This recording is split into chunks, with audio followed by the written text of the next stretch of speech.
Good evening, and thank you for joining us for tonight's hybrid program, meeting and presentation with the Los Alamos Mountaineers. Before we get started, I wanted to make everyone aware that this presentation is being recorded. I am Ashley Lusher, the Gift Shop and Program Coordinator at the Pajarito Environmental Education Center, or PEAC, here in Los Alamos, New Mexico. I will be the moderator for tonight's talk. I wanted to acknowledge our wonderful members and donors for their generous support. For details about other PEAC programs, please visit our website at peaknature.org. Just a few logistics before we get the presentation started. Our presenter will be taking questions via the Zoom chat and from our in-person audience. For those of you watching from home, find the chat feature in the Zoom app menu bar. Type in your question to the PEAC moderator account in the chat window at any time during the talk, and I will read the questions at the Q&A at the end. Please remember that not everyone in the room here with us has a microphone, so there may be a delay when we're listening to a question from the live audience. Don't worry, we'll be back in a second and repeat the question for everyone to hear. After this talk, you will receive a short evaluation. Please take a moment to fill that out. Your input helps us improve future programs. Now I'll pass it on over to the Mountaineers to begin their meeting. Thank you very much. All right. I'm Sylvie Adam, this year's president of the Los Alamos Mountaineers Club. Welcome, everybody. We almost have a full house. Yay! A few new faces, many familiar faces. This is great. Welcome to our virtual attendees. We love you too. So, as always, I have the easy part to just display the agenda for you. A great program. Why am I peas? So peas. Another great program for our April meeting. We have some of our board members in the room, as usual. Vice President Evan Rose is here today. Hi, Evan. So I don't have to tease you again. So, all right, my part is done. Tony, will you please take the next item? Thank you. Hello, good evening. I'm Tony Taylor. I'm the past president and also the climbing school coordinator. So it's my great pleasure tonight to introduce the two recipients of the Jim Strait Scholarship. So we have Phoebe Reed and Ben Roback. They're both products of Los Alamos and students of various sorts. So first of all, I want to present you each with a memento from Jim Strait. So this is a carabiner that he used that you can kind of keep his memory in mind. And then I'll let you both kind of say a few words. Ben?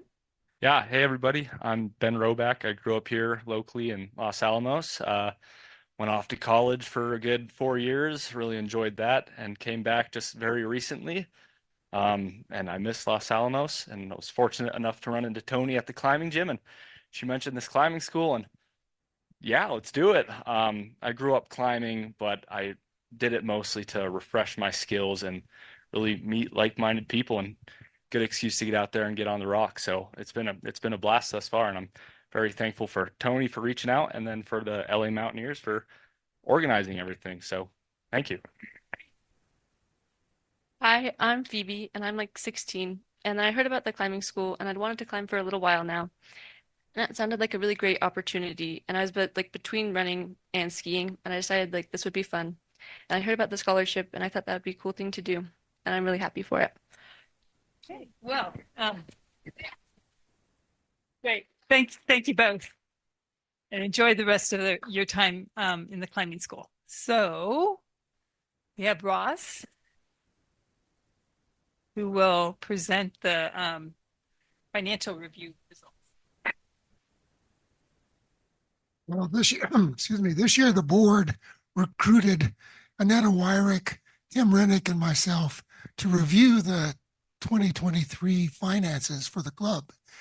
And I know you've all been really anxious about that. Losing sleep over it, all those kinds of things. So I thought I'd start with the punchline. which is the club's finances are stable and they're well managed.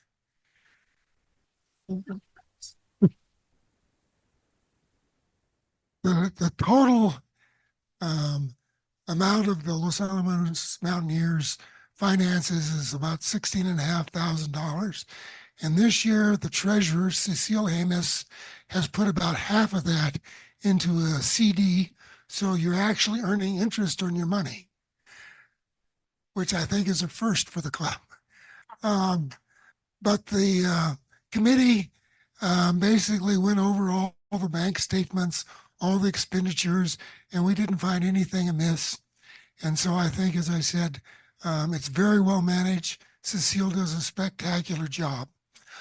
We did have a nice meeting with some of the board members to discuss the funding of social events by the club. And I think you'll hear more about that from the board in the future. Anyway, don't worry, sleep well tonight. Your finances are in good shape.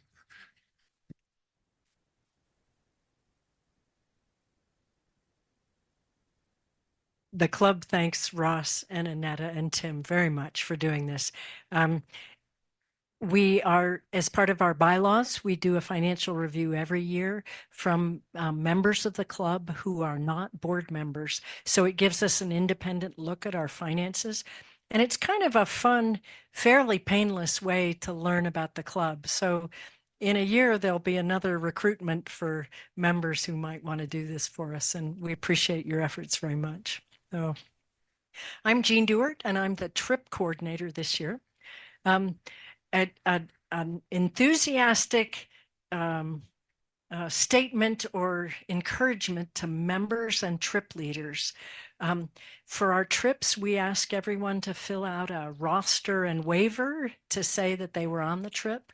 The most important thing about that is to fill out your emergency contact information. And I'm cheering you on to try to write that legibly. Because, you know, we hope there's not an accident, but someday there could be one, and you might end up being in the hospital for a broken ankle or something. And we'd sure want to be able to call your family members to let them know what was going on. So when you fill out those forms, take a moment to fill it out legibly. So thank you for that. This is the report of the past month's activities of the club. And so this is an old slide and not yet for our trips. Wow, how interesting. One of the club trips this last month was led by Olivia Lee in April and had 10 club participants. They hiked from the Bandelier Visitor Center up onto the Frijoles Rim Trail and then back down into Frijoles Canyon at the upper crossing. It was beautiful weather with 40 stream crossings, and they had a ball. So this was a private trip that Gwendolyn Gallagher led for, this is my favorite one. She led a trip skiing across the Via Caldera, and this is a 26-mile cross-country ski. They started at 5 in the morning, you can see by the headlamps, from Pajarito Mountain Ski Area, and they crossed the Via Caldera to San Antonio Hot Springs. And after a rejuvenating soak in the hot springs, they skied out the final 5 miles to Road 126.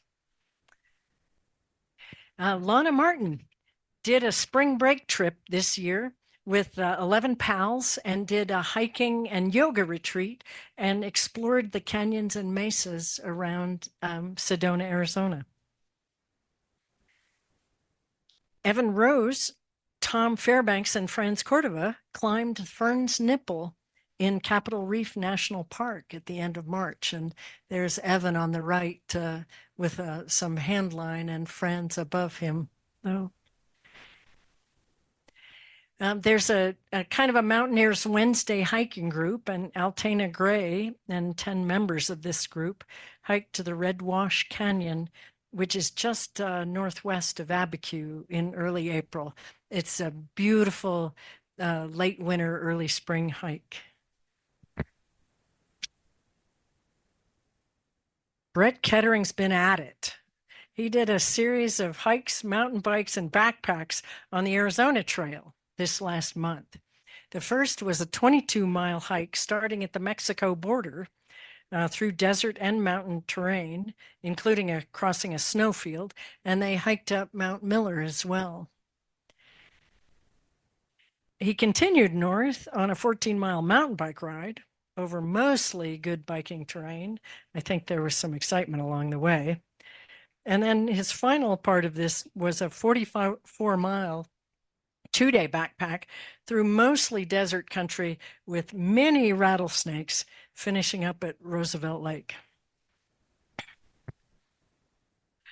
Carrie Shimmick, a woman after my own heart. Okay, she hasn't let winter go. Okay, in mid-April, she did a snowshoe backpack to Nambe Lake in preparation for a spring Grand Canyon backpack.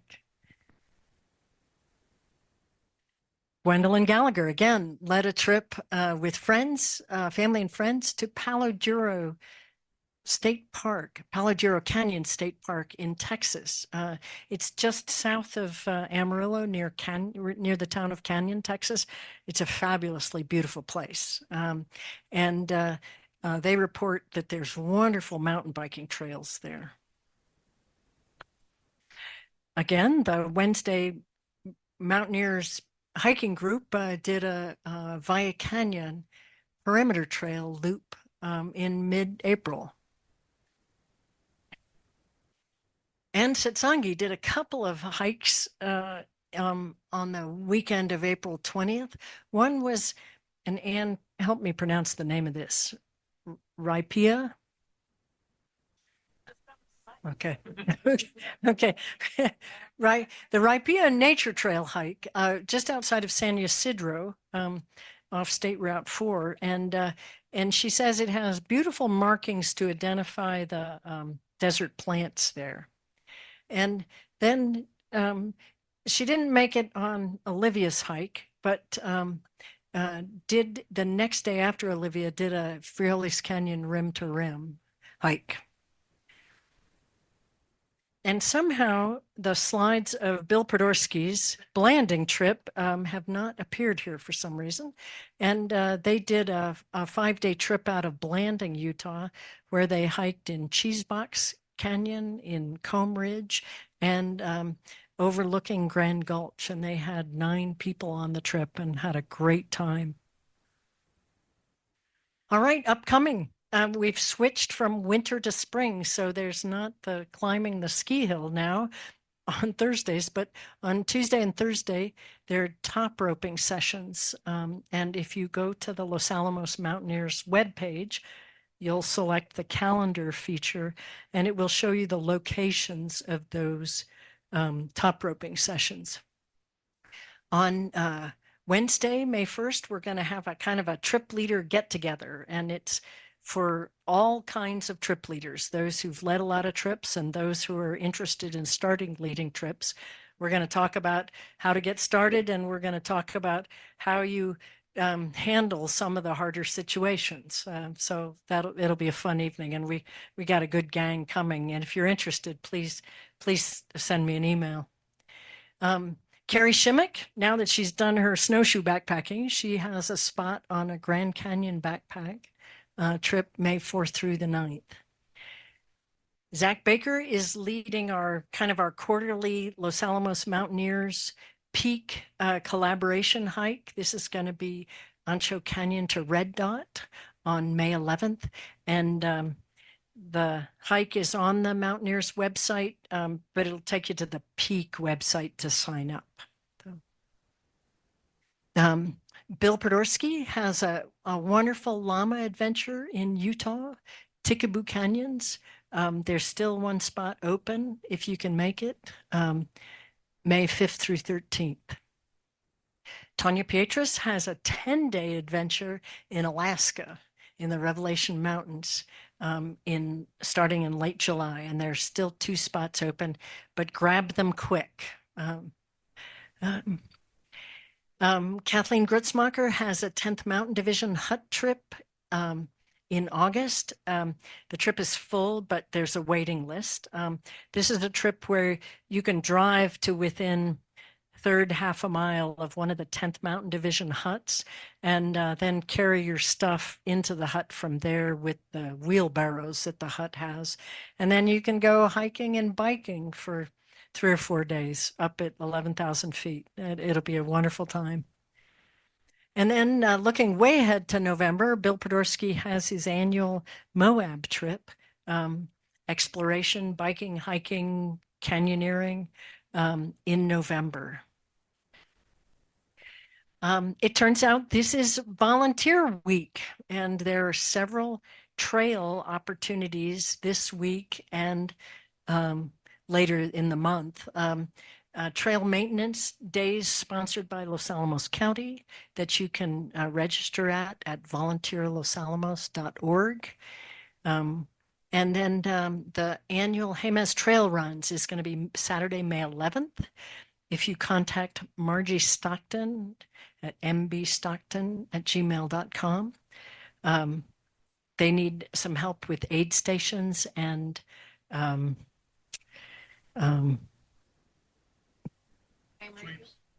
ham radio and sweeps hiking at the end of the run. So contact Margie if you can help out.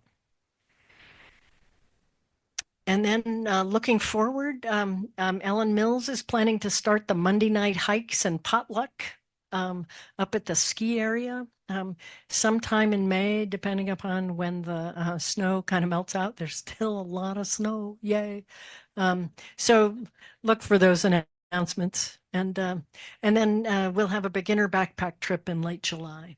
So if you have a trip you want to go on, or if you want to lead a trip, let me know, and we'll do it.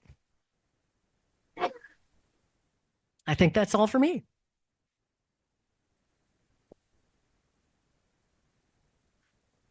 All right.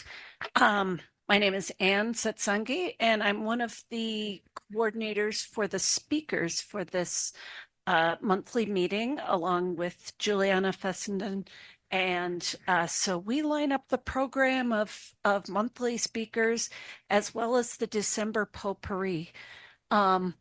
We are always interested in hearing about great adventures that our members do, or things that our members would be intrigued to hear about. So please reach out if you have an interesting talk, would like to get on the lineup. Again, we're looking at December. We might have an opening in July, and we're already starting to book things for next year. So as you take those great adventures, keep in mind how you would share that with the membership. Share your experiences, your lessons learned, some how-tos for people who want to do a similar trip are all a great part of the talk. So I have the pleasure today to introduce Rick Rubio. Mountains come in all shapes, sizes, and flavors, and he has certainly done his share of them and has a very interesting talk today on Ecuadorian volcanoes.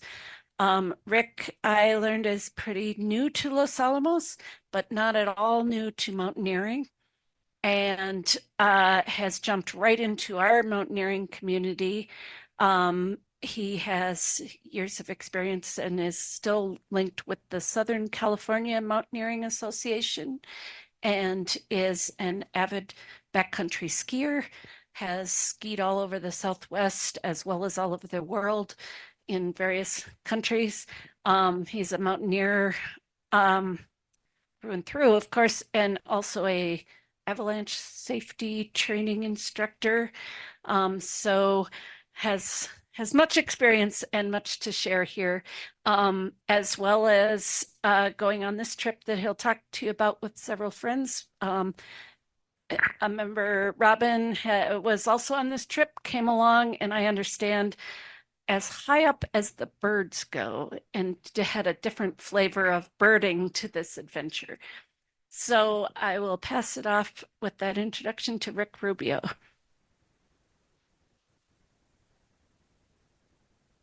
Okay. My name is Rick Rubio. Thank you for having me tonight. And with that, okay. So this is a trip that some friends of mine put together last year in December. And I was originally going to talk about avalanche safety, but then realized that this time of year, it's too warm. There's no avalanche danger. No one would be interested. So I changed the topic. So maybe next year. Okay, so just to get an overview of where things are, we started in Quito. And from there, we did a couple of warm-up climbs, starting with Pichincha here. And then we went to this next town called Otavalo, north of Quito, to climb the next one, which is Imbabura, and then so on. And then we did Cayambe. And then from there, we went south to the city called Baños. And that put us within striking distance of Tungurahua and finally Chimborazo. So just to give you an idea of where things are, I put this slide up. Okay, and this is our itinerary. I won't bore you with this, but basically we did a climb. The next day we had a rest day so we could goof off and eat and explore the town and get rested up. The following day we climbed another volcano and we kept doing that over and over. Okay, and why do we want to go there? Because the mountains are there, the big mountains. We start off with 15,000, almost 16,000 feet, and we can't find that here in the lower 48. So that's why. And also, it's Ecuador. It's a whole different culture, great food, and friendly people. And okay, the cast of characters. Here, there's a couple guides in the photo. These guys, 3 guys are guides. And then the rest of us, we put our trip together, starting with a core group who went to Mexico the year before. There's Mihai, who was the instigator, and there's me there. And let's see, it's hard to recognize everybody and all these clothing, but 4 of us from the Mexico trip got together and formed a group, added a couple more people, and there we were. Okay, so we flew to Quito, explored Quito, and did a bunch of warm-up climbs before we climbed the big 3. And let me back up.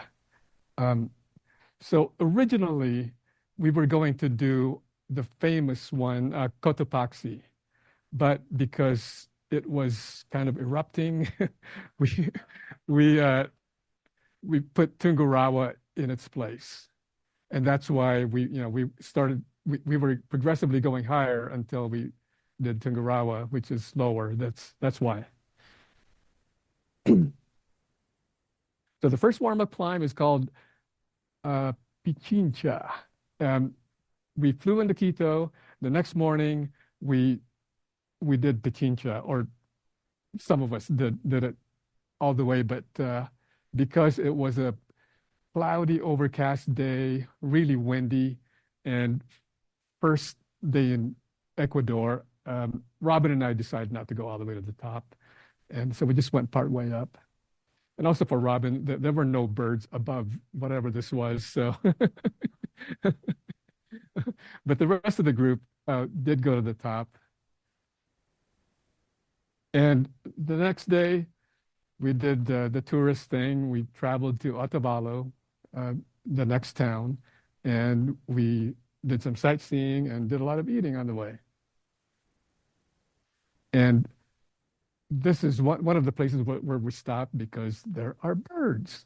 And And Otavalo is actually famous for its open market. The local artisans there, the indigenous people, make these handcrafted clothing items out of alpaca wool. And unfortunately, I couldn't find any pictures showing that, but it was fun cruising around the market and checking out all the items they had for sale and buying stuff.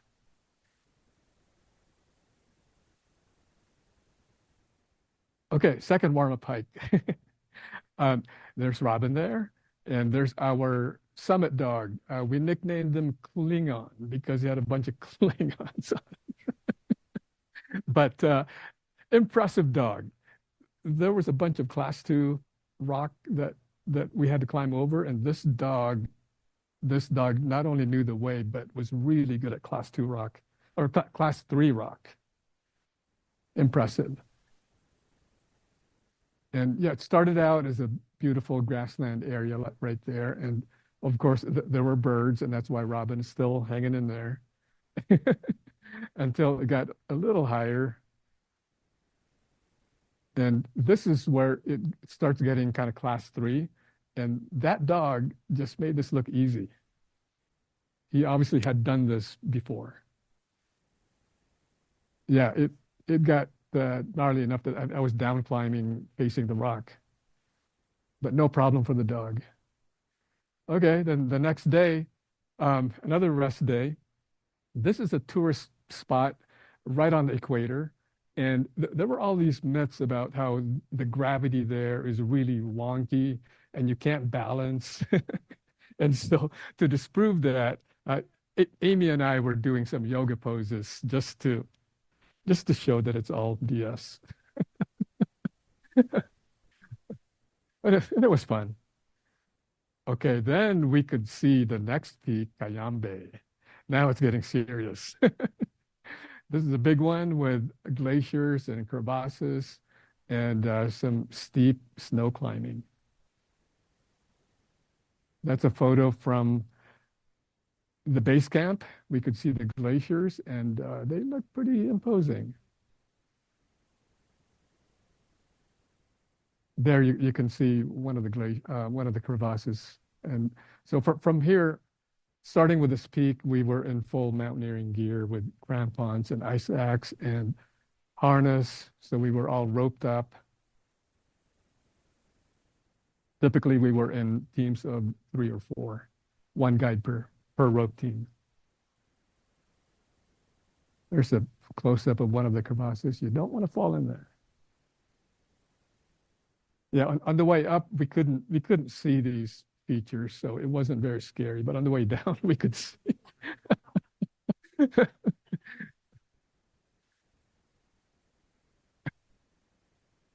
So there we are descending. I included this photo because of the shadow here. That's the shadow of the mountain at sunrise. And I first saw that effect there on Mount Shasta, and I was just blown away. And so I always take a photo whenever I see that. And this is the view from the summit. We could see some of the faraway volcanoes. I think that's Orizaba.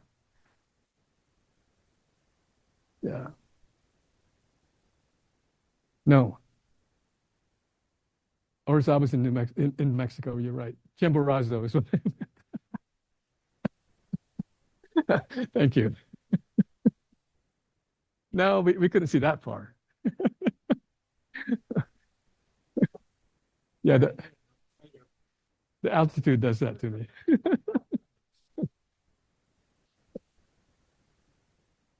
Okay, then back to Quito, and we were doing the tourist thing again. And then I took a photo of these kids. For some reason, they were all in devil costumes. I don't know why. But it's apparently a big thing there that day. Another rest day in Quito. So what do we do on rest day? We eat. Eat and drink. And I included this photo here because of Craig's expression. What is that? This is Michael. And so This is the local Oh. delicacy called kui. Kui, yeah. Yeah, it's guinea pig. Yeah. I didn't try it. I wasn't brave enough, but Michael liked it. While he was eating, his face was full of grease. Just it's like a big or a tiny roast pig. And this is the night sky in Quito. At first, we took public transportation to get around Quito, and the buses there are okay. And once you get to the subway terminal, the train terminal, it's really cool. They actually have these city employees, and their jobs are to spot these groups of tourists and then guide them around for no charge. They'll even get on the train with you to make sure you get to your destination and show you where to go. It's really cool. But then at nighttime, we were told that it's not really safe. So you get a taxi, and taxis are incredibly cheap. It was just a few dollars from the restaurant to where we were staying. Okay, the next one, Tungurahua. And so on this climb, we hiked up to base camp. It was about a 3,000, maybe 4,000 foot hike, elevation gain. But they had horses. Oops. They had horses to carry our gear. So all we had to carry were our backpacks.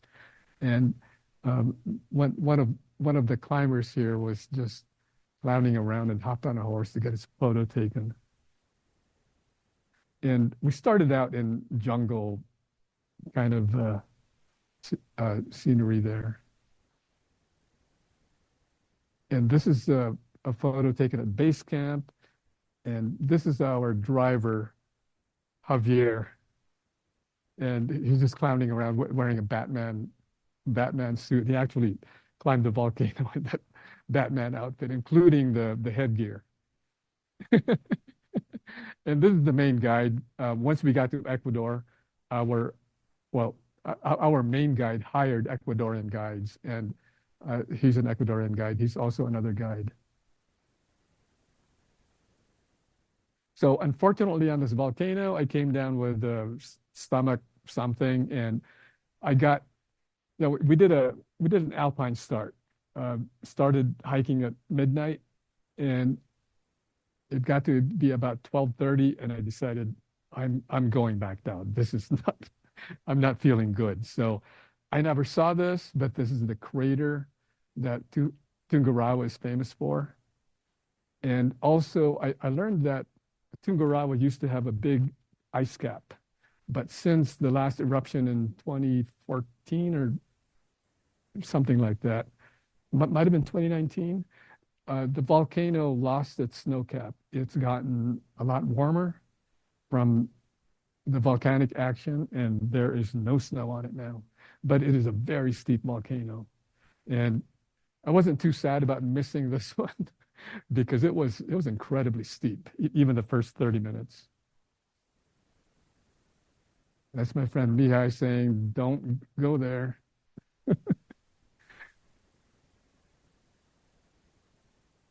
And there's the summit shot that I missed. Okay, so after that, we went back to Quito, another rest day. We did the tourist thing. We did a lot of eating again.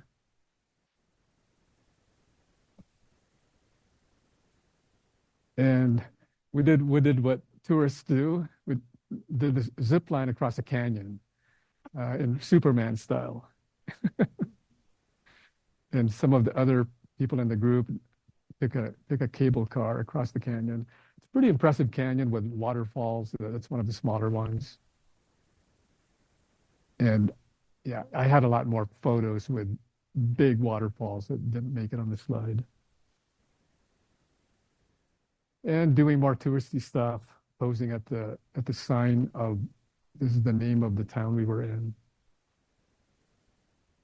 Goofing around in front of this big mural. And this is actually Baños.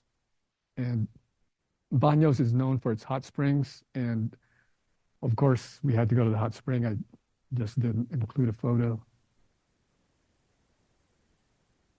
And the next peak, Chimborazo. We started at around 14,000 feet where this photo was taken. This is right at the park entrance. And then, yeah, this is a photo of Chimborazo from a distance. And we hiked up to base camp at about 17,400 feet. So just starting at the entrance, we're already at 14,000 feet, and then we hike up to 17,400 to spend the night, and then the next day climb the rest. Well, by day I mean midnight. So that was typical of the last 3 volcanoes. We would have a very early dinner and then try to sleep, get up at 11 p.m. and start walking by midnight. And the reason for that is safety. There are a lot of snow bridges that we had to cross, and we had to make sure that on the way down, the snow bridges were still frozen. And that's why we start early. And these tents are actually really nice. They're big. They're a lot bigger than they show in the picture. You can probably fit 25 people in it, and there are mattresses in it. So we didn't have to bring sleeping pads. We just brought sleeping bags and our clothing and food for the day. And they fed us dinner there. They fed us breakfast. And we brought our own water too. And other mountaineers from over the years had to carry all this stuff, including these blue barrels that you see, everything. And the supplies that are used day to day, the food, they haul it up. On the way down, I came across a couple of the mountaineers who were going up to bring supplies up for the next group.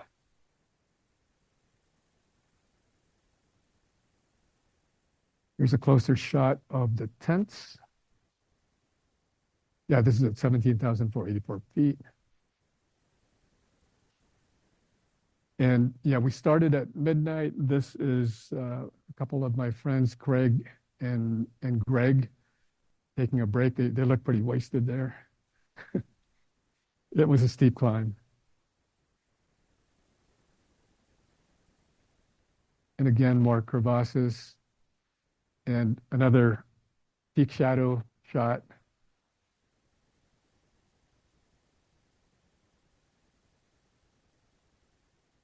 And we made it to the summit. It was a tough climb, and it was very cold. As you can see, everybody's all bundled up in their big down jackets. And one lesson learned for me is I think I'm still wearing my soft shell pants here. I didn't put on my hard shell until I got to the summit. And so, because I didn't want to get too hot on the way up, if I were to do it again, I would put the shell on from the very beginning, because with all this gear, crampons and harness, you can't really add layers. So, and because I was cold, I wasn't eating as much as I could. And because I wasn't eating, I was cold. And it was just not a good thing. So here are some tips if you decide to go on your own. Selecting a guide service. Now, one thing I noticed between the guide services in the US versus Mexico or Ecuador, they're a lot less expensive. And also they don't really teach you. The American guides that I've gone with in the US, they teach you. I've been on unguided skiing trips where we did a hut-to-hut trip, and they would teach the clients how to kick turn, for example, how to effectively walk uphill on skins, and I even went on a steep skiing guided multi-day trip with American guides, and they taught us a lot, hop turning and rappelling with skis on, etc. On these trips with the Mexican guides or Ecuadorian guides, they know their stuff. They know what to do. They're capable, but they don't teach you anything. They're more like I don't know, tourist guide, a tour guide. And then when situations arise, human conflicts, they don't know what to do. On a Mexico trip that I did, I had to break up a fight between the guide and one of the clients. So keep that in mind. But they cost about half as much. So for my trip, the guide, the cost for the guide was $1,900. A US guide probably would be at least twice that. And so if you don't need instruction and you can put your own group together, I would recommend this guide service that I used from Mexico. And then from there, he took it, he did all the homework, arranged hotels, arranged for Ecuadorian guides once we got to Ecuador, hired an Ecuadorian driver with a really nice van to take us all over the place. And so that was well worth it. And I thought it was very inexpensive. And let's see, preparing for the trip, obviously you want to be as fit as you can get. Me knowing I was going to be the oldest climber there, I made sure I was prepared. So I did a lot of biking and hiking, and Tim was one of my training partners. We did a lot of biking together. And Tanya also, we did a bunch of hiking. And here we're fortunate that we live at high elevation and we have 13ers and 14ers close by. Some of my friends came from sea level, and a couple of them had a tough time. Okay, and then equipment. For the warm-up volcanoes, just regular hiking gear, hiking boots, trekking poles.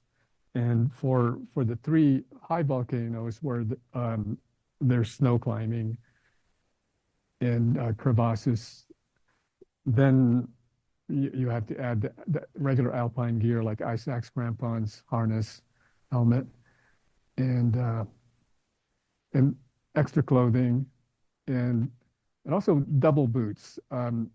I didn't wear the double boots until Chimborazo.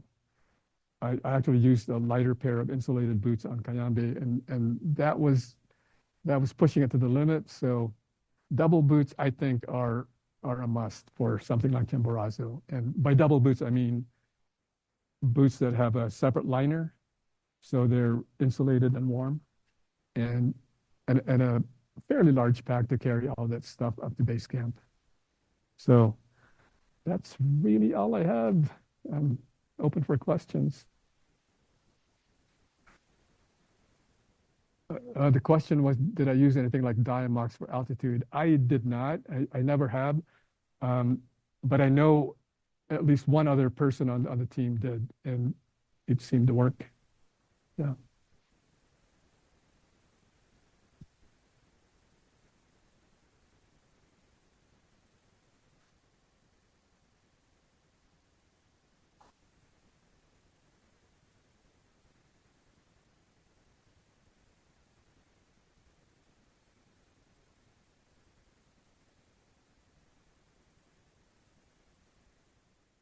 So the question has to do with acclimating, and are you talking about while on the mountain when you feel the altitude, or?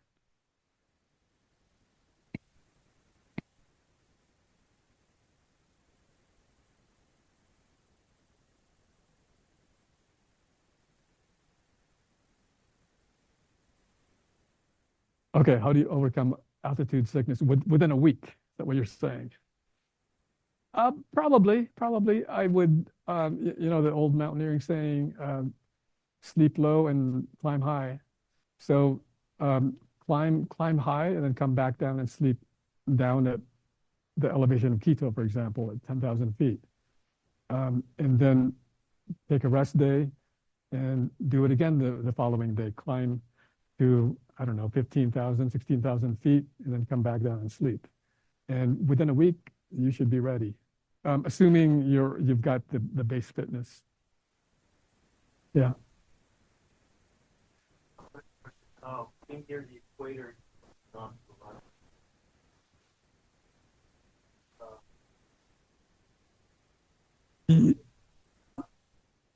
Yes. The question is, being near the equator, did we go through a lot of temperature changes? And the answer is yes. And that was one reason I didn't put on my shell pants. Coming out of base camp, it wasn't that cold and it wasn't that windy. And also when we were down at the parking lot, it was shorts weather at 14,000 feet. And by the time we got to the top of Chimborazo, it was freezing cold. I don't know exactly what it is in degrees Fahrenheit, but water bottles were just starting to freeze. And also the wind was really cold. Go ahead. The question is, how many nights did we camp on each volcano? We did a maximum of 1 night at base camp, and then got up at 11 and started walking at midnight. Go ahead. Did you send all the way back? And yes, the question is, did we descend all the way back down to the vehicle after summiting? Yes, we did. Yeah. And in some cases, that was the hardest part because it had been a long night and long day. Go ahead. Question on Chimborazo, did the guys provide lunch on the descent? Did the guides provide lunch on the descent? Well, each climber was responsible for bringing their own lunch. And so we typically brought our lunches on the hike up. We brought our lunches to base camp. And that's another point that I forgot to mention here in equipment. Food, if you like to bring Cliff bars and other or whatever energy bars, you need to bring them with you because you won't find them in Ecuador.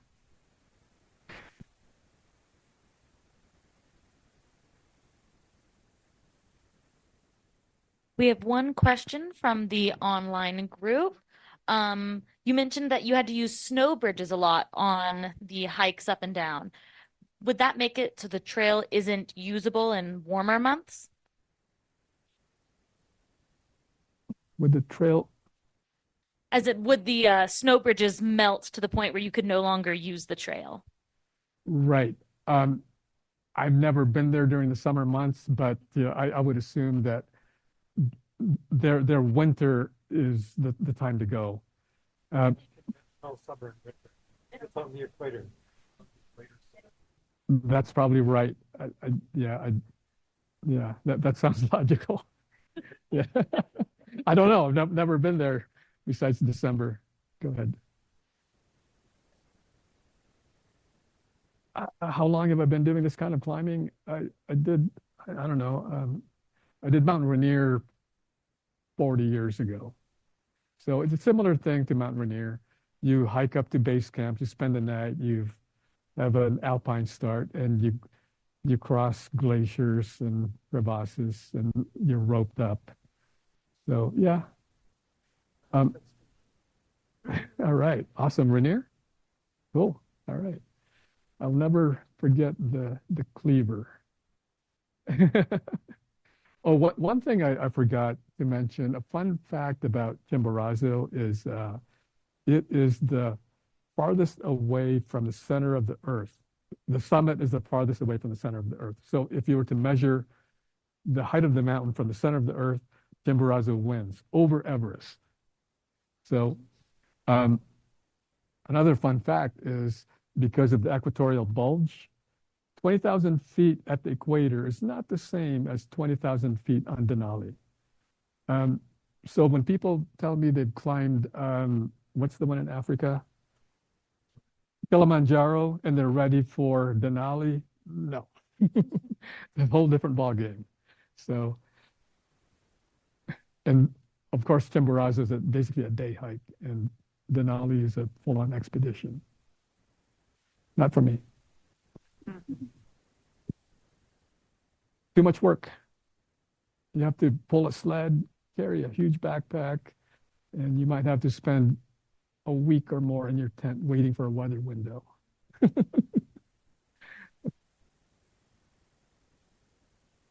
All right, that seems to be all our questions. Well, thank you so much for sharing your incredible adventure with all of us.